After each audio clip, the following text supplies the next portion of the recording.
So before we as general audiences get to witness any film on the big screen and see it with our own eyes, it's usually gone through many different rounds of test screenings. And of course there's various reasons this is done, but one of them is to ensure the quality and that it's what most people would want out of this brand new franchise. So let's talk about the Eternals and what they're trying to do.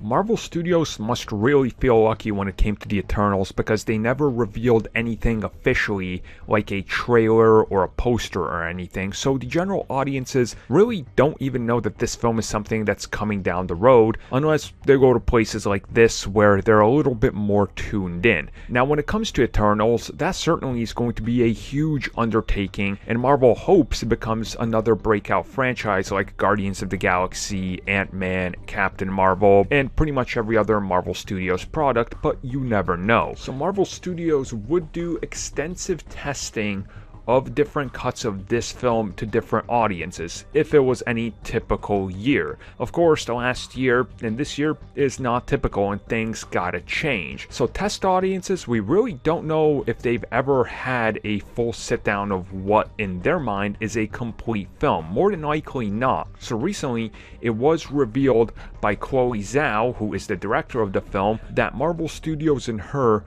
are looking at different ways and different types of approaches to being able to find a way for audiences to be able to watch a screener of this film and give them feedback. Now, being somebody that's been part of test screenings before and different styles of them, I think my favorite one was honestly when they would bring like 3 or 4 people, sit them around a little cubicle, have us watch something and go, give us your thoughts, write down anything, and check off if any of these things work out for you. And then we just hand it back to them. They give us whatever reward or something, and that's that. Now when it comes to how you change that to better fit whatever you're trying to do, especially now when you can't really pack in that many people together and you have to be careful and all that, it's interesting that they're trying to find creative and interesting ways to figure out how to handle this.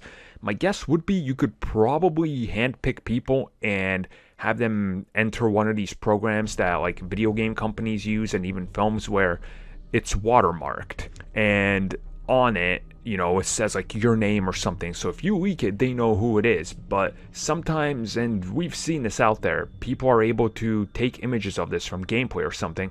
Somebody can spend 2 minutes in Photoshop and get rid of that watermark, and there you go. So it becomes problematic as well. So I wonder if they're trying to really do something interesting where they'd be able to track it in a better way. But again, you just don't know how this could be handled and what it means for the end product. Because let's be real, if they can't test this movie in front of a pretty decent sized audience and get a general feedback, they don't know if the movie putting out is the best cut that they could put out.